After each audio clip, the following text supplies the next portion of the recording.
Ipo hivi, vijana wengi wanakosa confidence, au watu wengi wanakosa confidence pale wanapokutana na vitu vya kuwatisha, vitu ambavyo vinaondoa katika mstari, na wapo wengi wanapotea kabisa katika maono yao. Wapo wengi wanapostpone assignment ya walizopewa. It's either assignment wamepewa na wazazi wao. Wapo wengi wanashindwa kukamilisha vitu walivyoviwaza. Wapo wengi wanashindwa kukamilisha maono aliyokuwa nayo kichwani.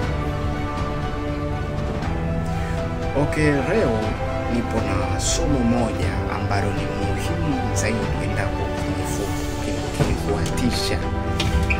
Somo moja ambalo ni muhimu zaidi endapo utalifuatisha na utalifuatisha. Praise the Lord, praise the Lord, praise the Spirit. Nipo na somo ambalo leo litagotea katika mstari mmoja ambao utakuwa kama uliobeba dhima ya somo hilo. Okay, kabla ya kuendelea, jina langu unaweza kuniita Mwalimu Simeon Maige. Mungu kanipea neema ya kibali, kanipea kibali cha kufundisha neno la Mungu. So nafundisha neno la Mungu na jaribu tunaichimbua Biblia hii. Tunaichimbua Biblia hii kwa kina ili kukisaidia kizazi kilichopotea. Jaribu kuifunua Biblia hii kwa kina zaidi ili kwa lengo la kunufaisha kizazi kilicho fail kukumbuka haki zao. Bwana Yesu asifiwe tena. Ni Mwalimu Simeon Maige YouTube mfuatilie. Mwalimu Simeon Maige TikTok mfuatilie. Ni Mwalimu Simeon Maige ni follow katika Mwalimu Simeon Solomon follow katika account zangu za Facebook. Kuna link kura nimeshare ambazo zinaweza zikakupeleka moja kwa moja katika YouTube. Fungua linki, sikiliza mafundisho mengi ambayo nimekwisha kusoma. Okay. Leo nimepanga kufundisha kitu hichi makini sana. The thing that is more critical and that is more beneficial. And I'm sure that katika hiki there is a lot of people that postpone their vision. There is a lot of people that postpone their assignment that have been given from the God. I'm sure that once I'm teaching these things, someone else will lift you, someone else will uplift you from the next level. I have already experienced there is a lot of people, some of the people, they are in the darkness, they are in the hole. There are simply the things that I'm gonna teach. Kitu ambacho ninaenda kufundisha kimesababisha waingie katika shimo, kimesababisha wawe katika hiyo darkness. And no matter, I'm feeling a force from the internal force ukifundisha hichi kitu. Okay, kitu hicho kitagotea katika Ephesians chapter 6 sura ya 6 mstari wa 10 na kuendelea. Tufungue kwa pamoja kwa Efeso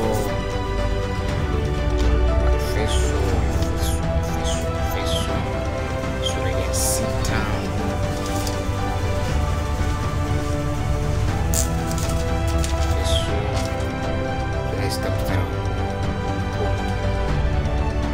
inasema, hatimaye mzidi kuwa hodari katika Bwana na katika uwezo wa nguvu zake. Vaeni silaha zote za Mungu hata kuweza kuzipinga hila za Shetani. Bwana Yesu asifiwe. Inasema hatimaye hatimaye mzidi kuwa hodari katika Bwana. Mzidi kuwa hodari katika Bwana. Vaeni silaha zote ili muweze kuzishinda hila za Shetani. Hila za Shetani. My teaching for today itaenda kwa title hila. Nikisema hila, I think hila lina maneno mawili tu. Hila, hi na la.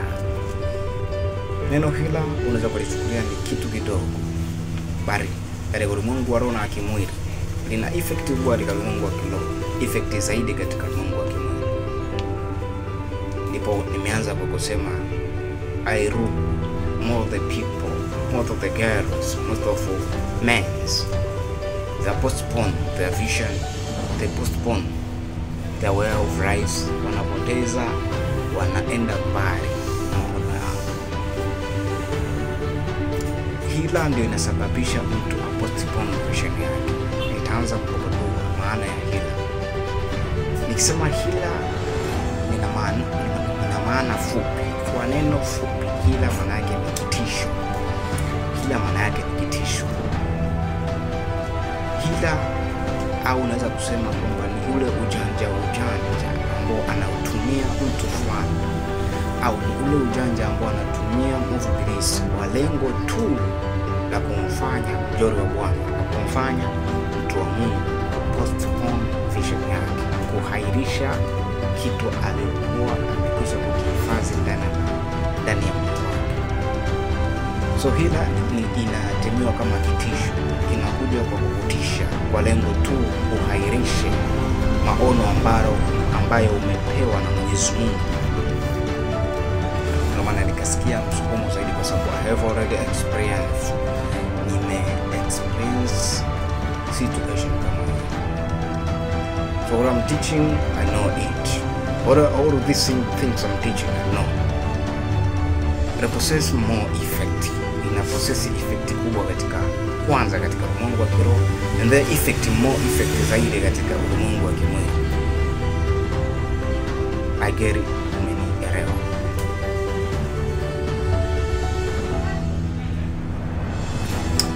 Ngoja nikufundisha mfano hii mwalimu. Uko zako kwenye mazingira fulani, unashangaa tu ni dada, for example, ni dada uko zako kwenye mazingira fulani, anakuja kaka mmoja, kwanza kashuka kwenye gari kali, kashuka kwenye hali ya kali au kurga, afu kapigilia suti, kavaa saa ya gharama kubwa, kapigilia miwani yake. Huu ni mfano tunakufundisha. Thereafter nafika pale kwa lengo la kukutaka wewe aidha kimapenzi, na wewe kumbe pasina kuangalia, kwa kuona tu muonekano wa juu, kaka alivyokuwa smart, kwanza kashuka, picha inaanza kashuka kwenye gari, anafungua kama zote, na wewe pasina kuhoji mnakubaliana kupatana naye.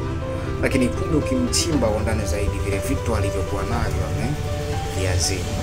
Hizo ndio hila ambazo ninazizungumzia. Mfano huu ninafananisha na neno hila. Hila inakuja katika maisha yako kwa lengo la kukutoa wewe katika hali fulani. Hila inakuja katika maisha yako kwa lengo tu la kukuondoa katika msimamo ambao ulikuwa umekuja kuupea. Hila inakuja katika maisha yako kwa lengo la kukutisha kwamba ujibuizarau pia hata kazi yako. Hila inakuja katika maisha yako kwa lengo la kukufanya wewe postpone assignment ambayo ulikuwa umepewa na Mwenyezi Mungu. I think so mfano huo umenielewa. Ukisoma Wafalme wa kwanza sura ile ya 19 mstari wa kuanzia, tutasoma kwa pamoja. Wafalme wa kwanza sura ya 19, 1 Kings chapter 19.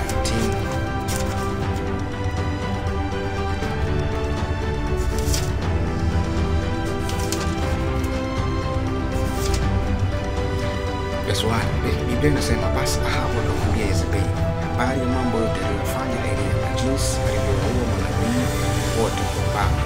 Ndipo Yezebeli akampelekea wajumbe kusema, miungu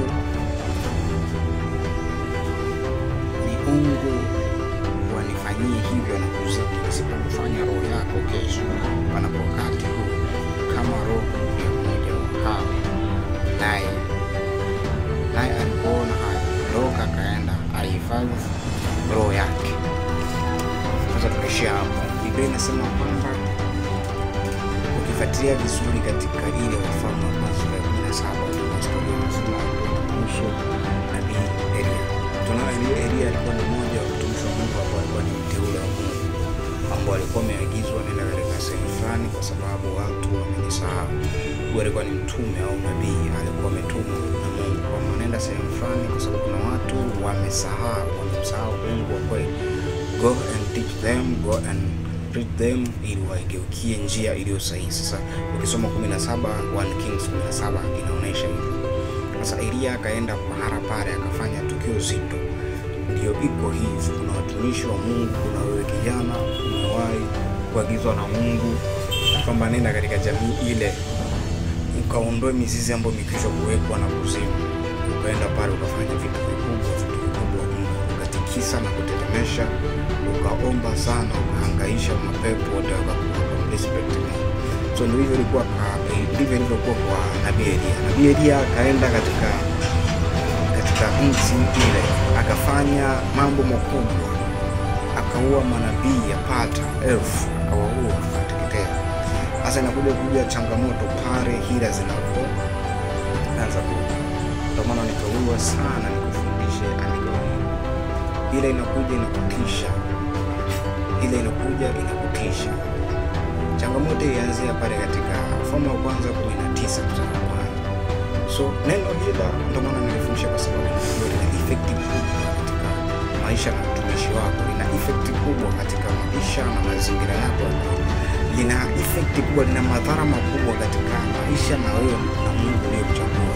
Neno hila lina madhara makubwa kwa sababu linaondoa katika mstari total. Ukisoma Mathayo sura ya 4 mstari wa 9 na kuanzia, utaona neno effect kama Yesu Kristo angelikubali kwamba kupokea zile hila za Mungu. Ukisoma pale utaona kwamba alikuwa ni majaribu ya Yesu Kristo. Yesu Kristo alikuwa akijaribiwa. Biblia inasema akajaribiwa, akapelekwa na shetani nyikani, akapelekwa ili ajaribiwe. Kumwambia kama utakubali kunisujudia, mali na miliki yote hii nitakupatia. Na ndivyo hila zinazokuja katika maisha yako. Mtu feki katika maisha yako anakuambia kama utakubali kuungana na mimi, kuna mali ambazo nakuonesha sasa hivi, basi tutakuwa tukizibiri.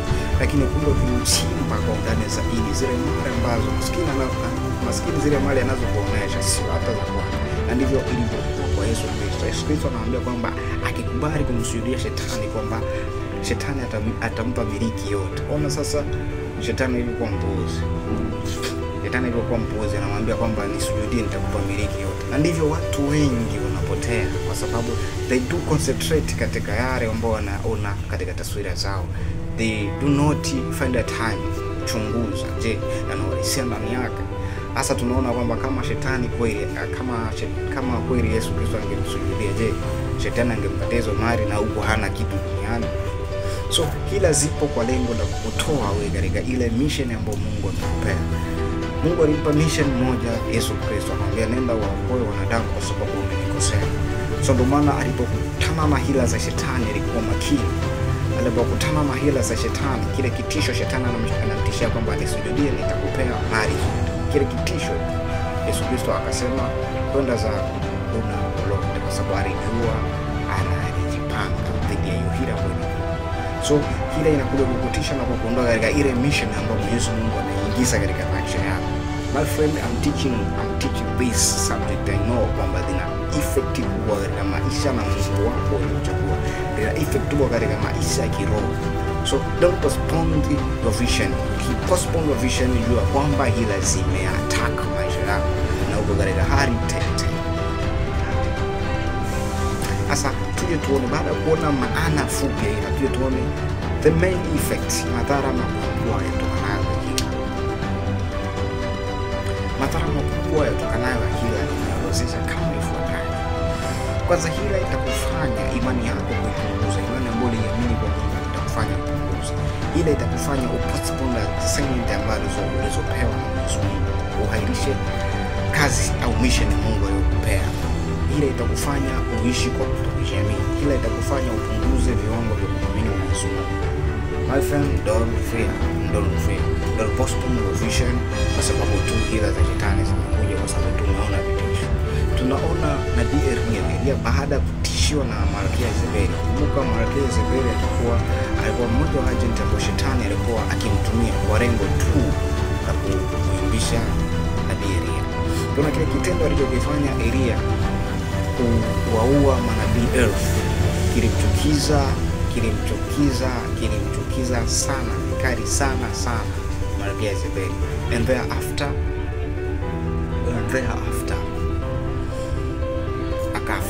akatafuta mbinu sasa ya kumpoteza na kumhangaisha Elia. Tunaona ndo akamtumia vitisho kwamba si umefanya hivi basi na wewe hautafikisha hata siku kadhaa kama roho yako haitakuwa imekupotea. Sasa baada ya kupokea ile hila kutoka kwa Yezebeli, nabii Elia baada ya kupokea hila, kumwangalia hizo effect au madhara ambayo yanatokana na wewe ukiaccept hila.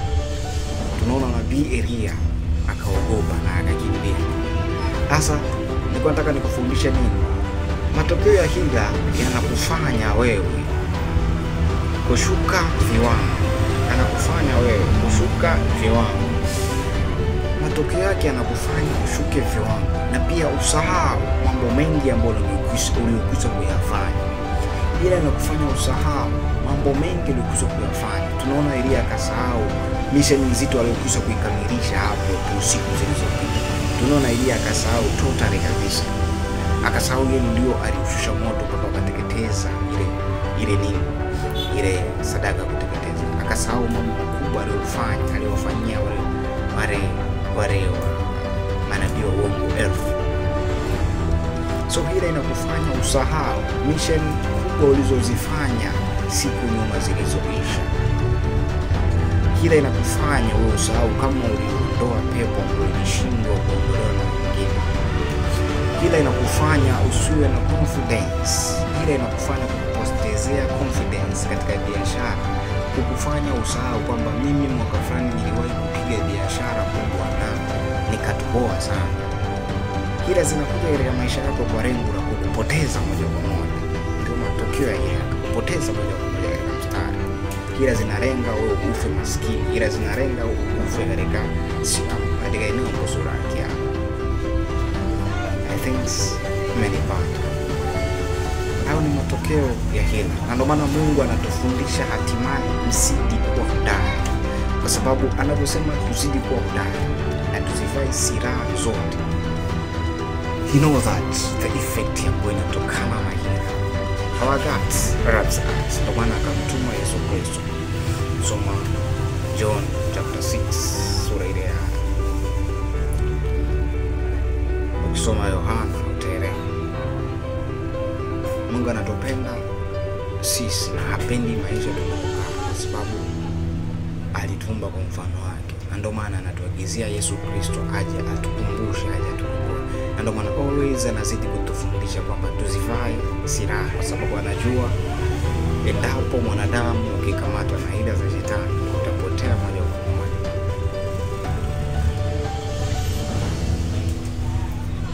Mungu anatupenda na maana anatufundisha tuvae, tuzidi kuwa hodari katika yeye, na hakikisha tunavaa silaha ili kupambana na hila za shetani. Moja ya silaha nimeziorozesha hapa ambazo unaweza kuzitumia ili wewe mwanadamu uweze kupambana na hila za shetani. Silaha zipo kama ifuatavyo. Silaha ya kwanza, mtu wa Mungu, hakikisha umeshiba neno. Hakikisha uko fulfilled with God's words.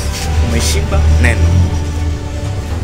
Kumbuka Yesu Kristo alikuwa hamjibu shetani hivi hivi. Jesus answered, ondoka zako shetani, kwa sababu huna jipya. Yesu Kristo akamjibu. Yesu akamjibu, imeandikwa, usimjaribu Bwana Mungu wako. So hila utazijibu kwa kushiba neno. Hila utazikwepa kama uko fulfilled, you see. Na hila hazijibiwi mzee kwa kunena kwa lugha. Mzee, hila hazijibiwi kwa kuomba sana.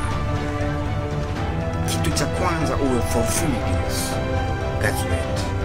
Na kitu ambacho kinafuatwa kuhasa zaidi, vitu hivi vinaendana. Ukiumbisha kimoja wapo uwezi ukatoboa katika kupambana na hila za shetani. Neno. Na kitu cha pili ni maombi haswa ya kufunga na kuomba haswa. Ninaposema prayer, kwa sababu ukisoma neno unalitendea kazi katika prayer. Once you start the word of God without praying, ile neno itakuwa ni upuuzi. Soma neno kwa kumaanisha na usisome kama gazeti. And thereafter pray for a lot of time. I'm sure that itakuwa ni silaha tosha. Kumbuka Yesu Kristo akafunga siku 40. Siku 40. Na katika zile siku 40 alikuwa already fulfilled with God's word.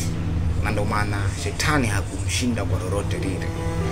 Ndio mwanadamu nakumbushwa, become fulfilled with the word of God and the practice word of God is through prayer. Neno la Mungu tunalipractice through prayer. Ukitaka kuona umahiri wa hilo neno ambalo umelisoma katika hii Biblia, ukitaka kuona umahiri na jinsi linavyofanya kazi, practice it through prayer. I assure that you'll become competent.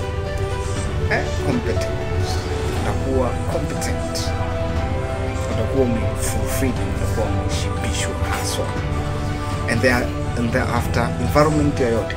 Ngoja nikukumbushe kila njia ambazo zinaweza zikatumika. Ngoja nikumalizie kwa kusema hivi. Njia ambazo zinaweza zikatumiwa na shetani kupitisha hila zake. Shetani anaweza kupitisha hila kwa kupitia mazingira tu. Nikizungumzia mazingira na maanisha vitu vyote unavyofanya kwa lengo la kukunufaisha wewe. Na maanisha kwenye elimu, na maanisha kwenye biashara, na maanisha kwenye kulima, na maanisha kwenye kitu chochote ambacho kinakunufaisha wewe. Shetani anatumia hapo katika hila zake. For example, unasoma afu ukutana na jamaa kinakuja tu kinaleta marks zake, kimepata kimepasua AA. Sasa for example unasoma chuo. Sasa kumbe kwa undani zaidi anakuja anajitamba kwako, bana mimi nimefaulu, afu wewe kila siku unategemea unakuja na jinadi kwa zile zote ni hila zinapitia kwako ili kwa lengo la kukutoa wewe katika imani ambao uko nayo.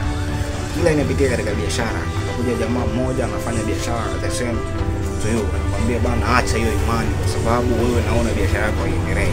Koma mtu wangu katika eneo la koma mtu wangu katika imani bora. Inakuja vitisho mbalimbali, sio kwa vitisho mbalimbali katika kila sekta.